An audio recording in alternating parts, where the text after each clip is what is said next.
श्रीरंगपुर नाम के गांव में राजेश नाम का भेलपुरी वाला रहता था। वो बहुत अच्छी भेलपुरी बनाता था और उसकी भेलपुरी गांव वालों को बेहद पसंद थी। उसकी भेलपुरी खाने के लिए लोग देर देर तक रुका करते थे। ऐसे ही बहुत दिन बीत गए थे।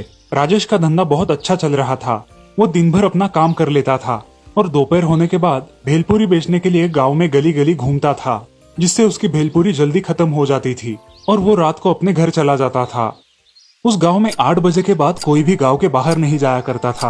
उस गांव में ऐसी कहावत थी कि रात के समय उस गांव में एक चुड़ैल आती है। वो गांव के बाहर के कब्रिस्तान में रहती है, मगर ये कहावत कुछ लोग मानते थे और कुछ लोग नहीं। एक दिन राजेश अपने गांव में बहुत देर तक भेलपुरी बेचता है और वो ये नहीं जानता था कि सच में चुड़ैल आती है या नहीं। उस दिन वो अपना भेलपुरी का ठेला लेकर घर जा रहा था। तभी अचानक उसे वो चुड़ैल गाँव में घूमती नजर आई। वो जल्दी जल्दी अपने घर जाने निकला, लेकिन उसके ठेले के पहियों की आवाज आते ही उस चुड़ैल की नजर उस पर पड़ी। मिल गया मुझे मेरा पहला शिकार, अब तुझे नहीं छोड़ूंगी। अरे मर गया रे, आज ये मेरा किससे पाला पड़ गया। ये चुड़ैल तो मुझे आज नहीं छोड़ेगी।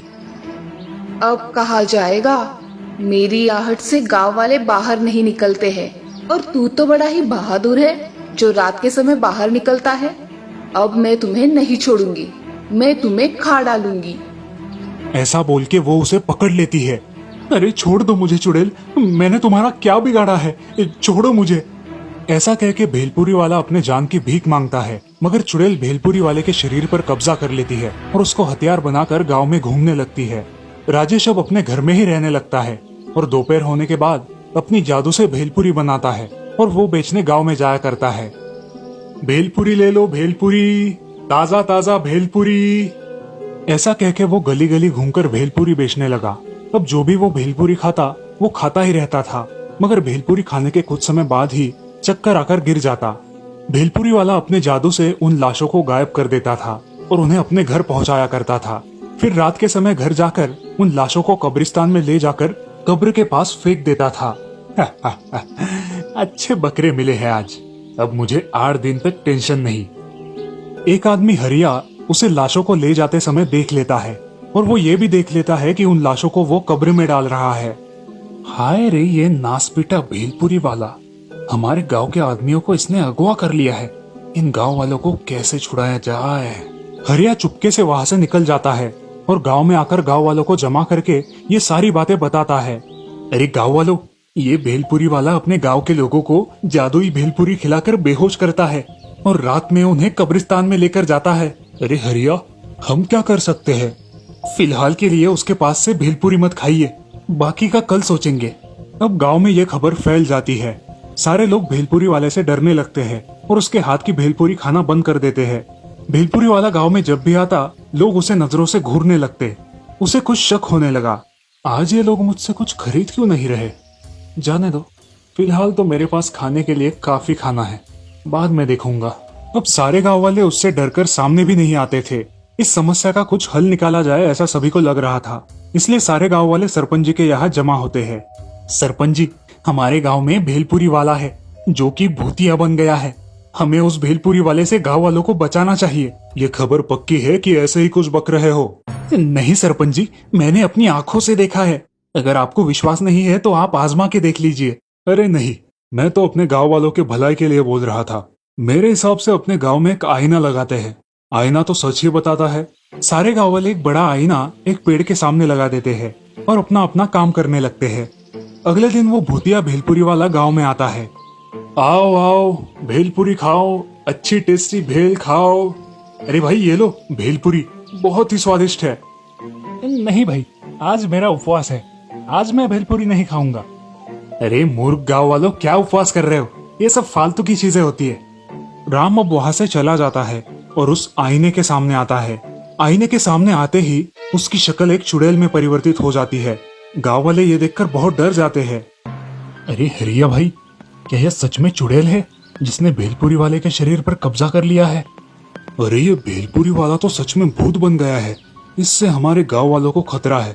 हमें बड़ी सावधानी से काम करना पड़ेगा। अब हम क्या करें जिससे सारे गांव वाले सही सलामत वापस आ सके? सरपंच जी, आप उस भेलपुरी वाले के बारे में गांव के पंडित जी को बताइए, क्या पता उनके पास कोई इलाज हो। हाँ हरिया, तुम सही कह रहे हो। आज ही मैं पंडित जी से बात करता हूँ, देखता हूँ क्या बोलते हैं। तुम तुम्हारे घर में सुरक्षित रहो, मैं उनसे बात करता हूँ। अब सारे गांव वाले अपने घर में ही रहते हैं। इधर सरपंच जी गांव के पंडित जी को बुलाते हैं। पंडित जी उनके घर आते हैं। आइए पंडित जी, जरा आपसे महत्वपूर्ण विषय पे चर्चा करनी है। बोलिए सरपंच जी, क्या समस्या है? किस विषय में आपको चर्चा करनी है? पंडित जी, गांव में एक चुड़ैल आई है जिसने एक भेलपुरी वाले के शरीर पर कब्जा कर लिया है और उसने गांव के लोगों को अगवा किया है। अब उन्हें कैसे छुड़ाया जाए, इसका कुछ उपाय बताइए। ठीक है, ऐसा बोल के पंडित जी आंखें बंद कर लेते हैं और ध्यान लगाते हैं। कुछ देर बाद आंखें खोल के वो बोलते हैं, आपके गांव में एक चुड़ैल ने भेलपुरी वाले के शरीर पर कब्जा कर लिया है और अब वो गांव के लोगों को अगवा करके कब्रिस्तान में ले जा रही है और वहां अपनी कब्र में डाल रही है। पंडित जी, अब आप ही बताइए कि हम क्या करें जिससे सारे गांव वाले इस चुड़ैल की बला से बच सके। सरपंच जी, आप सब लोगों को एक जगह जमा होकर उसे अपनी बातों में उलझा रखना है। तभी मैं वहां आकर मंत्र जाप करूंगा और उस पर जल छिड़कूंगा, जिससे वो चुड़ैल हमेशा हमेशा के लिए यहाँ से चली जाएगी। ठीक है पंडित जी, आप कल आइए, मैं सब गांव वालों को लेकर नीम के पेड़ के पास मिलता हूँ। ठीक है सरपंच जी, अब मैं चलता हूँ। पंडित जी वहां से चले जाते हैं। सरपंच जी सारे गांव वालों को अगले दिन गांव के बीचों बीच नीम के पेड़ के पास जमा होने बोलते हैं। सारे गांव वाले अगले दिन गांव के बीचों बीच जमा हो जाते हैं। आ गए सारे गांव वाले। अब वो भेलपुरी वाला उसके घर से निकलकर यहाँ आएगा और हम सबको एक साथ देखकर हमें मारने के लिए आएगा। सब लोग तैयार हो जाओ। आ गए सब गांव वाले, कोई रह नहीं गया है ना? अब कुछ देर में भेलपुरी वाला अपने टाइम में गांव में भेलपुरी बेचने आता है, लेकिन गांव के गलियों में कोई ना देखकर वो सोचता है, अरे आज इन गांव के लोगों को क्या हुआ है? सारे के सारे कहाँ चले गए? भेलपुरी वाला बहुत देर तक घूमता है मगर उसे कोई दिखाई नहीं देता। उसे शक हो जाता है। तभी उसे सारे लोग एक जगह पर जमा दिखाई देते हैं। अरे वाह, आज सबको मरना है। सब एक जगह पे जमा हुए हैं। मुझे तो आज बहुत सारे शिकार मिलेंगे। ऐसा कह के भेलपुरी वाला अपने भेलपुरी की गाड़ी लेकर आगे चला जाता है। अरे भेलपुरी ले लो गांव वालों, बहुत ही स्वादिष्ट भेलपुरी है। सारे गांव वाले उसकी तरफ देखते हैं और उसे देखकर अनदेखा करते हैं और अपनी अपनी बातों में उलझे रहते हैं। अरे भेलपुरी ले लो गांव वालों, बहुत ही स्वादिष्ट भेलपुरी है। अरे हमें तुम्हारी भेलपुरी नहीं चाहिए। हरिया उसे अपनी बातों में उलझा के रखता है। तभी वो भेलपुरी वाला उस आईने के सामने जाता है। पंडित जी तुरंत उसी समय उसके शरीर पर मंत्र जाप करके जल छिड़कते हैं और वो चुड़ैल जोर जोर से चिल्लाने लगती है, मेरे साथ धोखा, छोड़ूंगी नहीं मैं तुम सबको। ऐसा कह के उस चुड़ैल का बदन आग से जलने लगता है और वो मुक्त हो जाती है। भेलपुरी वाला जमीन पर गिर जाता है और गांव के लोग उस कब्र से मुक्त होकर गांव में वापस आते हैं। ये सब देख के गांव वाले बहुत खुश होते हैं। धन्यवाद पंडित जी, आपकी मदद से सारे गांव वालों की जान बच गई है। अरे वो चुड़ैल अब मुक्त हो गई है, अब वो यहाँ वापस कभी नहीं आएगी। आप निश्चिंत होकर गांव में रह सकते हैं। धन्यवाद पंडित जी, आपकी बड़ी मदद मिली, आपका शुक्रिया। एक बुरहानपुर नाम के गांव में राजू नाम का आदमी रहता था। वो एक किसान था जो बहुत मेहनत किया करता था। उसके साथ उसकी पत्नी शालिनी भी काम किया करती थी। दोनों की कड़ी मेहनत रंग ला रही थी। उस साल गांव के सरपंच के खेतों में फसल कुछ अच्छी नहीं आई थी और राजू के खेत में आई फसल देखकर सरपंच को बहुत गुस्सा आया था। अजी हमारे खेत अच्छे, बीज अच्छा है, फिर भी उस राजू की फसल हमसे ज्यादा कैसे आती है? मेरा तो बीज भी अच्छा होता है और हमारे खेत तो उसके खेतों से बहुत अच्छे हैं, फिर भी मेरे खेत में उसके मुकाबले कम ही फसल आती है। क्या करें अब इस राजू का? हम कितना भी खेतों में मेहनत करें, लेकिन फिर भी इस राजू की ही फसल अच्छी आती है। ठीक है, अगली बार देखते हैं। सरपंच और उसकी पत्नी राजू से जलते थे। उधर राजू अपने घर में शालिनी के साथ बहुत खुश था। उसको एक बेटी थी जिसका नाम था माला। माला को पक्षी और प्राणियों से बड़ा लगाव था। उसने अपने घर में एक कुत्ता, एक खरगोश और एक तोता भी पाल कर रखा था। राजू और शालिनी उन प्राणियों को खेतों में लेकर जाया करते थे। वो दिन भर खेतों में खेलते थे। माला घर आती तो सीधा खेत में चली जाती थी और अपने प्राणियों के साथ खेलती थी। एक दिन उसे स्कूल से आने में बहुत देर हो गई। राजू और शालिनी बहुत चिंता में पड़ गए। अरे शालिनी, इतनी तेज बारिश हो रही है और ये माला है कि अब तक घर नहीं आई। मुझे तो बहुत डर लग रहा है। मैं जा रहा हूँ उसे ढूंढने। अजी मैं भी आऊँ क्या साथ में? नहीं शालिनी, तुम घर पर रुको। अगर वो घर पर आ गई तो मुझे बता देना। ठीक है जी, आप माला को लेकर जल्दी आना। ऐसा कह के राजू वहाँ से माला को ढूंढने निकलता है। वो गांव के रास्ते से स्कूल जाता है। बहुत तेज बारिश होने के कारण उसे आगे का कुछ भी साफ साफ दिखाई नहीं देता। रास्ते में उसे एक पेड़ के नीचे कोई बैठा हुआ नजर आता है। राजू उस तरफ देखता है तो उसे कोई जानी पहचानी सी आकृति वहां नजर आती है। राजू पेड़ के पास जाता है। अरे माला बेटा, तुम यहाँ पे क्या कर रही हो? मेरे पास छाता नहीं है, इसीलिए यहाँ पेड़ के नीचे रुकी हूँ। बेटा, हम दोनों घर में कितना चिंतित हो गए थे। चलो इस कबूतर के बच्चे को छाते में लेकर चलते हैं। हाँ पिताजी, चलिए, अब इसे बारिश नहीं लगेगी। अब दोनों बाप बेटी घर आते हैं। कहाँ चली गई थी तू माला? यहाँ मेरी जान जाने को थी, ऐसे बाहर मत रुका कर। अरे जरा शांत भी रहो, इसकी वजह से माला को घर आने में देर हो गई है। शालिनी उस कबूतर के बच्चे को देखकर चुप हो जाती है। तभी उसकी नजर उसके जख्म पर पड़ती है। क्या हुआ है इसे? ये कहाँ मिला आप दोनों को? बिना देखे ही बच्ची को बोलना शुरू कर देती हो। इसकी वजह से ही माला को देर हो गई। पेड़ के नीचे उसे पकड़ के बैठी थी। माफ कर दो बेटा, मुझे पता नहीं था, लेकिन तुमने बताया क्यों नहीं? अरे माँ, तुम बोलने दोगी तो ना। ये कबूतर पेड़ के नीचे जख्मी पड़ा था और इसे छोड़ के मैं घर कैसे आ सकती थी? मैंने उसे उठाया तभी जोर से बारिश शुरू हो गई। मैं इसे पकड़े पेड़ के नीचे खड़ी थी। मेरे पास छाता ना होने के कारण मैं घर जल्दी ना आ सकी माँ। ठीक है बेटा। माला और राजू उस कबूतर को पट्टी बांधकर उसे खाने के लिए दाने और पीने के लिए पानी देते हैं। ऐसे ही 4 दिन बीत जाते हैं। माला उस कबूतर की अच्छे से देखभाल करती है। कुछ दिनों बाद वो कबूतर अच्छी तरीके से उड़ने लगता है। उस कबूतर का रंग सुनहरा हो जाता है और वो बाकी सारे कबूतरों से थोड़ा अलग ही दिखाई देता है। माँ, पिताजी, मेरा सुनहरा कबूतर देखो कैसे उड़ रहा है। अरे हाँ, ये तो ठीक हो गया है। उड़ता है तो कितना शानदार लगता है।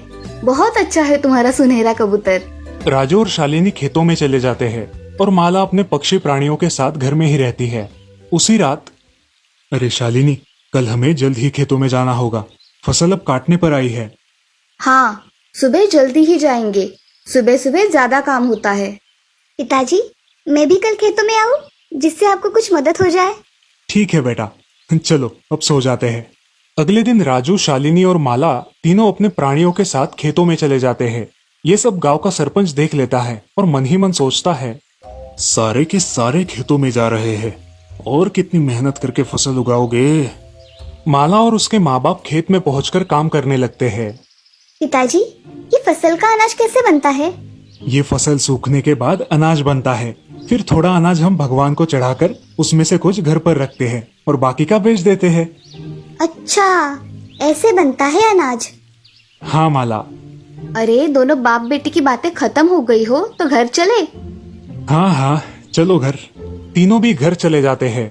अब उनके खेतों में 2 दिन कुछ काम ना होने के कारण वो घर पर ही रहते हैं और अपने प्राणी पक्षियों के साथ समय व्यतीत करते हैं। वो 2 दिन खेत में नहीं गए, ये सब सरपंच ने देख लिया था। सरपंच जल्दी जल्दी अपने घर जाता है। क्या हुआ, इतने जल्दी जल्दी घर पर आए हो? अरे भाग्यवान, ये राजू 2 दिन से घर पर है। इसके क्या सारे खेती के काम हो गए?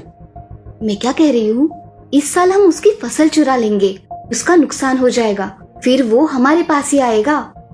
अगर किसी ने पकड़ लिया तो?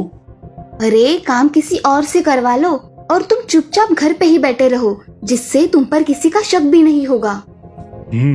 आज रात को ही ये काम करवा लेता हूँ। हाँ, ऐसा ही कीजिए। सरपंच अपने वफादार नौकरों को बुलाकर उनको ये काम करने को बोलता है। उसी रात नौकर राजू के खेतों में जाकर उसकी जमा की हुई सारी फसल चुरा लेते हैं। अगले दिन राजू अपने खेतों में जाता है और देखता है कि उसकी फसल गायब है। वो सारा खेत छान मारता है, मगर उसे उसकी फसल कहीं दिखाई नहीं देती। वो खेत में सोचते हुए बैठ जाता है, हे राम, मेरी पूरी मेहनत की फसल कौन चुरा कर ले गया? अब मैं क्या करूं? राजू बहुत हताश होकर घर लौट आता है। अब राजू का उतरा हुआ चेहरा देख शालिनी भी चिंता में पड़ जाती है। अजी, क्या हुआ है? आप ऐसे उदास क्यों हो? कुछ हुआ है क्या? बहुत बड़ा नुकसान हुआ है। हमारे खेत में जो भी फसल थी, सारी की सारी किसी ने चुरा ली है। क्या बोल रहे हो? ऐसा कैसे हो सकता है? हमारी खेत की फसल कोई क्यों चुरा के लेके जाएगा? क्या पता, मगर फसल तो चोरी हुई है। अब हम क्या करेंगे? इस साल कैसे गुजारा करेंगे? चिंता मत कीजिए पिताजी, कोई ना कोई हल तो निकल ही आएगा। माला के ऐसे बोलते ही वो सुनहरा कबूतर बोलने लगता है। माला, मैं एक जादुई सुनहरा कबूतर हूँ। क्या तुम बोल सकते हो? हाँ, मैं बोल सकता हूँ। मैं मेरी माँ से बिछड़कर रास्ता खो गया था और जख्मी हो गया था। उस जख्मी अवस्था में तुमने मेरी सहायता की, उसके लिए धन्यवाद। तुम सबका प्रेम और स्नेह देखकर मुझे बहुत अच्छा लगा। मैं तुम्हारी कुछ मदद करना चाहता हूँ। बोलिए, क्या चाहिए आपको? हे सुनहरे कबूतर, क्या तुम बता सकते हो कि मेरी फसल किसने चुराई है? अरे वो काम तो इस गांव के सरपंच का है। वो तुम्हारी उन्नति देखकर जलता है। 2 दिन जब तुम काम पर नहीं गए थे, तब उसने मौका देखकर तुम्हारी फसल को चुरा लिया। क्या ये सच है? सच में। अब देखो मेरा कमाल। कबूतर मंत्र पढ़कर सारी फसल राजू के घर के सामने डाल देता है और उसे वो फसल का अनाज बनाकर अपने घर में भरने को बोलता है। अब राजू बहुत खुश हो जाता है। तुम्हारा बहुत बहुत धन्यवाद, तुमने हमारे लिए इतना किया। बोलो तुम्हें क्या चाहिए? जो भी मांगोगे वो मिल जाएगा। मुझे कुछ नहीं चाहिए। हे जादुई कबूतर, बस तुम मेरी बेटी के लिए हमारे घर पर ही रहो। ठीक है। माला, तुम्हें कुछ मांगना है? हे जादुई कबूतर, मुझे सिर्फ तुम चाहिए और कुछ भी नहीं चाहिए। बहुत साल बीत जाते हैं। अब माला बड़ी हो जाती है। ऐसे ही एक दिन माला को उस सुनहरे कबूतर की तरह और एक सुनहरा कबूतर दिखाई देता है। उसे लगता है कि वो उन्हीं का सुनहरा कबूतर है। वो उसे आवाज देती है, सुनहरे कबूतर, नीचे आ जाओ। तभी घर से सुनहरा कबूतर बाहर आकर उसे आवाज देता है, अरे सुनहरे कबूतर, तुम यहाँ हो? तो वहाँ पेड़ पर कौन है? माँ, कहाँ गई थी तुम? तुम्हारी बहुत याद आती थी मुझे। अरे इन इंसानों ने मुझे कैद करके रखा था। अब मैं वहाँ से निकलकर भाग आई हूँ। ये इंसान बड़े दुष्ट होते हैं। नहीं माँ, सभी वैसे नहीं होते। ये माला है जिसके यहाँ मैं रहता हूँ। इसने और इसके परिवार ने मुझे बहुत प्रेम दिया। इन्होंने मेरी देखभाल की है माँ। धन्यवाद आप सबका। अरे ये तो मेरा सुनहरा कबूतर है, इसके लिए किया मैंने सब। माला, अब मैं मेरी माँ के साथ जाना चाहता हूँ। क्या मैं जा सकता हूँ माला? तुम जाओ तुम्हारी माँ के साथ, मगर तुम्हें मुझे मिलने महीने में एक बार आना ही पड़ेगा। मंजूर, जरूर आऊंगा माला, तुम्हारे लिए। अब कबूतर उसके पास जाकर उसे एक जादुई घड़ा देता है जो उसने उसकी शक्तियों से बनाया था। माला, ये जादुई घड़ा है। तुम जितना भी चाहो उतना इसमें से सोने के सिक्के निकाल सकते हो और ये फिर से भर जाएगा। तुम इसे जरूरत के समय इस्तेमाल कर सकती हो। धन्यवाद सुनहरे कबूतर, मगर तुम मुझे मिलने जरूर आना। कबूतर अपनी माँ के साथ अपने घर चला जाता है और माला भी अपने घर में खुशी से रहती है। वो सुनहरा कबूतर महीने में एक बार उसे मिलने के लिए भी आता था। माला उन सोने के सिक्कों से गरीबों की मदद भी कर दिया करती थी और इस प्रकार माला और उसका परिवार खुशी खुशी रहने लगा था। इस कहानी से हमें ये सीख मिलती है कि अच्छे कर्मों का फल देर से सही लेकिन अच्छा ही मिलता है।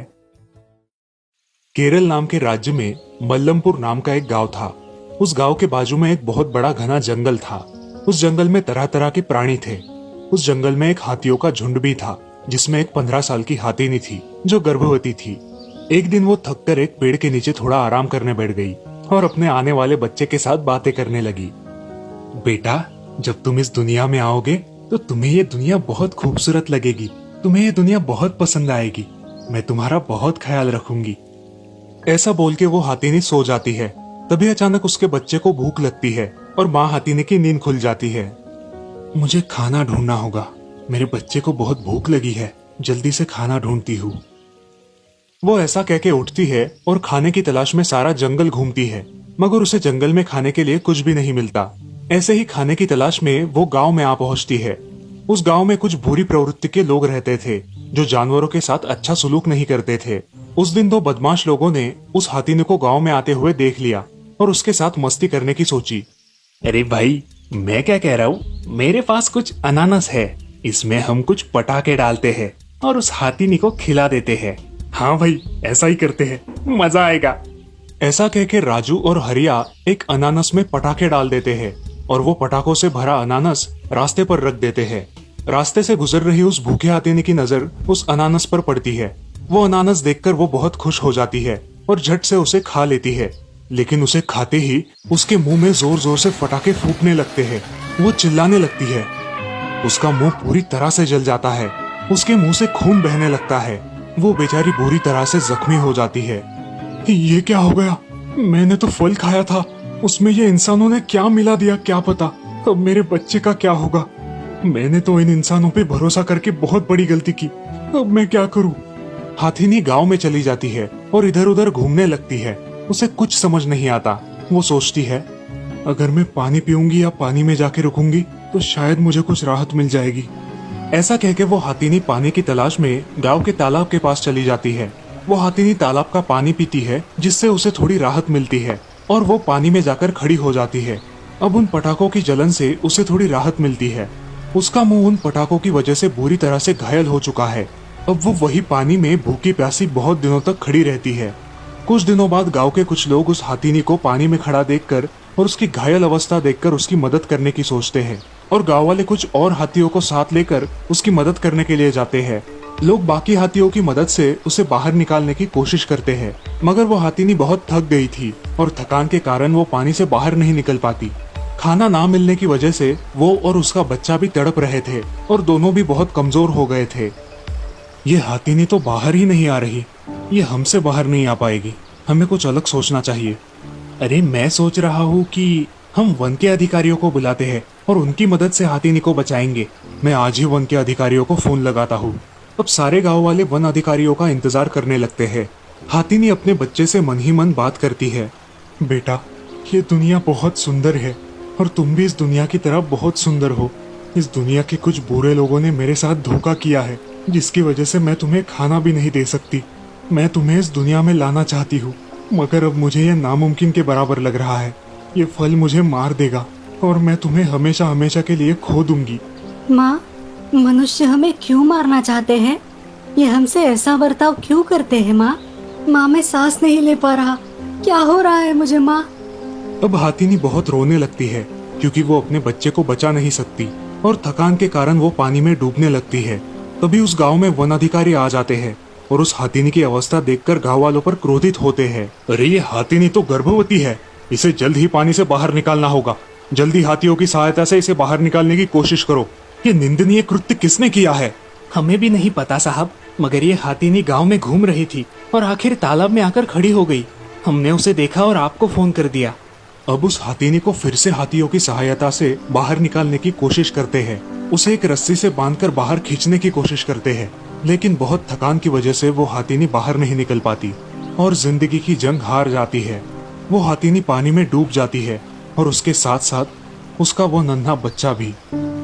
उसे निकालने की कोशिश करने वाले हाथी भी रोने लगते हैं और इस तरह कुछ चंद इंसानों के मनोरंजन की सजा बेचारी हाथीनी और उसके बच्चे को भुगतनी पड़ती है। हमें उम्मीद है कि इस कहानी से आप कुछ सीखेंगे और सभी प्राणियों के प्रति इंसानियत दिखाएंगे।